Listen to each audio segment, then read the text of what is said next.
This video is going to be all about my 2022 Ford Maverick Hybrid. I've had this thing for just under a year now, and I want to go over some frequent questions I receive about the truck, talk a little bit about some of the things that haven't quite lived up to the hype, and some things I really like about it. All right, let's get to it. The most frequent question I get about this truck is what type of real-world fuel economy am I getting?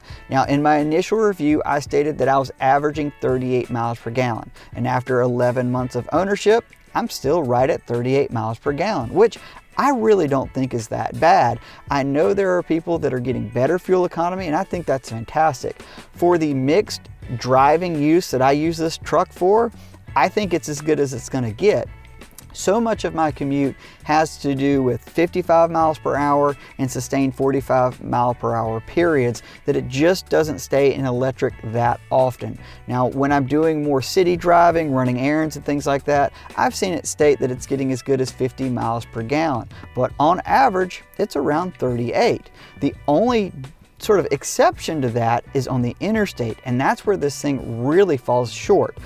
What I have found is as soon as you hit 70 miles per hour, especially for sustained periods of time, taking this thing out of town, the fuel economy drops to around 28 miles per gallon, which I was pretty surprised with. I figured for sure I would stay in the 30s. Now, this truck does not have a lot of modifications, but by far the best one that I have done is swap out the factory tires and wheels. Now, I had the stock steel wheels with the highway radial, and I just didn't really like how it looked, and I wanted a tire that was going to be a little bit more durable because I knew I'd hit a lot of gravel.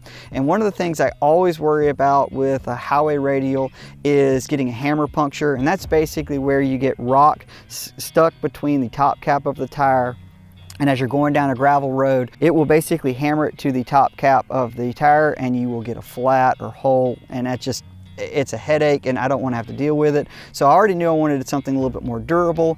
I didn't like the steel wheel. That's why I wanted to go ahead and replace the wheel at the same time. This setup, it's a 235/65 R17. So it's basically a factory size tire. So I didn't have to lift it or modify it or anything like that. It is a Nitto Nomad grappler. The reason I wanted a Nomad grappler is it's actually designed for this vehicle. I think this truck weighs a little over 3,000 pounds. This is actually designed for like crossovers and CUVs. So you have a lighter tire that's about 10 pounds lighter than what would be the equivalent of like a light truck version of this tire. So not gonna take that big of a hit to the fuel economy and overall ride quality like you would going with an LT. This is a cast aluminum wheel. It's a 17/8. It's a great backspace for this vehicle because it keeps it tucked underneath, and I really like how it looks in this matte bronze finish. So this was something that it was kind of crazy to put, you know, swap out brand new tires and wheels, but I'm really glad that I did it, and I'm happy with this overall setup. Now, I use the bed of this truck quite a bit, and I will tell you over the past 11 months, the big thing that I have found is once you get past about 350 pounds in the bed, you really start to notice that it's overwhelming the suspension a good bit. It's not so much that it's dangerous, but you definitely feel that you've got a little bit, almost feels like too much weight in the back. So I think air suspension in the back, or maybe a helper bag, would really be a good upgrade for this. In terms of the bed itself, this is an XL that did not have the spray-in liner. The bed's definitely showing a lot of signs of, you know, me dragging stuff in and out of it. It's pretty scratched up at this point. I'll eventually probably need to go ahead and get a liner put in it just to keep it from rusting. But for right now, it's holding up pretty good. I do typically keep this rough country bed cover on it. That thing is holding up very well. It's a fairly inexpensive cover, but I've been very happy with it. Still cleans up nice, and I like the fact that it's easy to take on and off. Primarily what I put in the bed on a more fun basis, instead of like hauling off a dead water heater, is I'll put a dirt bike either in the bed or on a hitch carrier. I generally prefer to use a Black Widow hitch carrier that goes on the back. Now that puts a lot of weight past the rear axle, and if you're familiar with doing that, it kind of gives you that same effect like you're hauling a trailer, and it can feel a little funny. This truck actually handles it fairly well.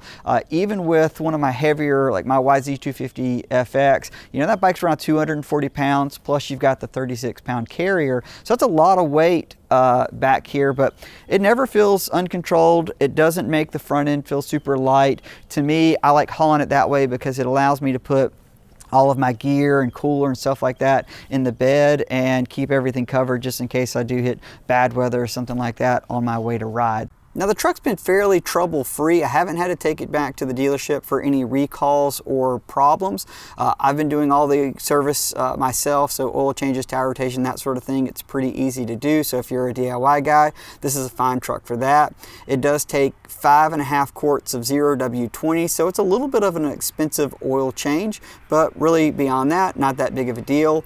I'm not seeing a lot of rust or any issues when I'm underneath the truck, so that's been great. It's pretty humid and salty here in southeastern North Carolina, so something I definitely watch for. But other than the initial complaint that I had about it being kind of clunky when it's doing low speed braking, when it's kind of in that transition period between regenerative braking and non, the truck is pretty smooth and not really any issues there, so hopefully that continues to be the case. Now this truck didn't come with rear floor mats, which if you have 2 small children, you know is a terrible idea.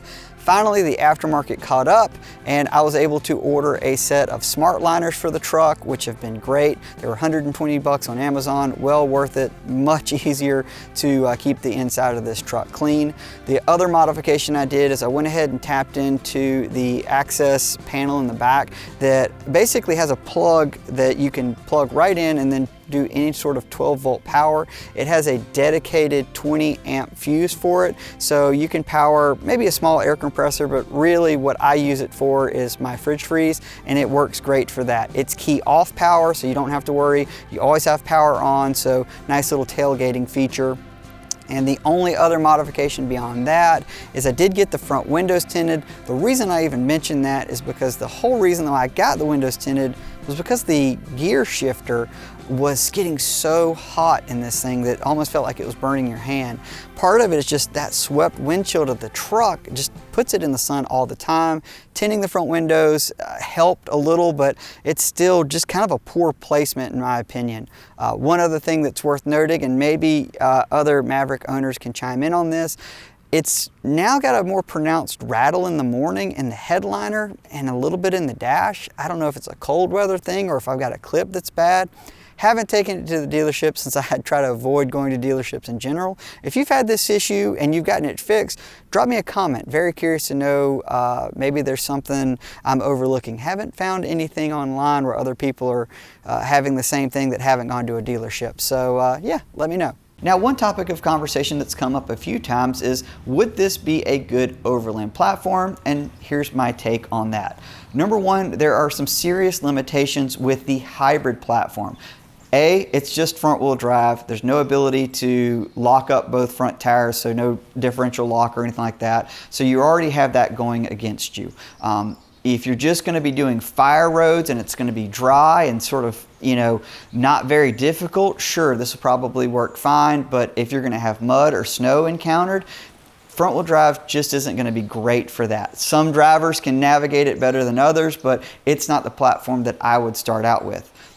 One of the other challenges is there's not a good tow or recovery point up front. This thing has 2 small holes that are used for transportation tie down points, and in the manual it says that's basically your front recovery if you need it. That's not very confidence inspiring. I haven't found that the aftermarket has any solution for that, no winch or anything like that for the hybrid. So that's something to definitely be aware of. Out back, I do have the receiver, so if this thing does slide off the trail or something like that where I'm taking the bike, I can at least be pulled from the back. Now, ground clearance wise, this truck has 8.3 inches. To put that in perspective, the Ford Ranger has 8.9 inches. So it's not crazy off. It's not super low in general, but again, you got to manage your expectations. This thing doesn't have a lot of articulation in general. I've gone through a few ditches with it and it'll definitely lift a tire. So yeah, it's not built for that. Great chassis strength, but I wouldn't build this as a ultimate overland vehicle by any means. Now, that being said, I have put a rooftop tent on the back and it fit fairly well. I used a low profile rack from AA Products. It's just a universal bed rack I've had. And I bolted on my ARB Simpson Series 3 tent and it worked fine. It stayed just about level with the roof line, so I didn't really get a big wind hit. You know, I was able to open it up to the passenger side. Anytime you have a tent that sort of opens one way or the other, you'll tend to get a little bit of movement, especially if you're a sleeper that moves around a lot or depending on how much you weigh. And this truck moves around just about the same as if I had this thing on a Jeep Wrangler. So not really that big of a difference there. So it's usable. I think you just have to look at what you're going to do with the truck and kind of be realistic with it. Would I, you know, build this up the same way I built my big Gladiator with the big Mitts alloy bed and that type of thing? No, it's never going to replace that. But I think if you're considering it, you know, I would personally start with the trimmer version if I was going to go, you know, more soft roading, that sort of thing. But I have taken this thing off-road. Knock on wood, it hasn't gotten me stuck. It's done pretty well for what it is. So that's sort of my take on overlanding in general with the Hybrid XL. So hopefully that answered some of your questions. Overall, still very happy with this truck. This thing had a MSRP of $22K. We didn't have any vicious dealer markup on it, so really can't complain with that. I know these things still seem to be very hot items and hard to get, but eventually that's gonna calm down, and I think it's going to be a pretty solid truck. I've never had a hybrid before, so this has been a learning curve for that, but I'm loving the fuel efficiency. That's definitely nice. The bed is super handy, and it being a compact truck, it's really functional for my family. It's easy for the kids to get in and out of. It's great to be able to kind of navigate this thing, you know, through drive-thrus or anywhere else that you're going to go. If you do have any questions, just drop them in the comments. Happy to get back to you as soon as I can. If you did like the video, please consider subscribing to the channel and give it a like. It really helps. If you want to follow me behind the scenes, you can always check me out on Instagram @Ollie Mansour Editor. And until next time, take care.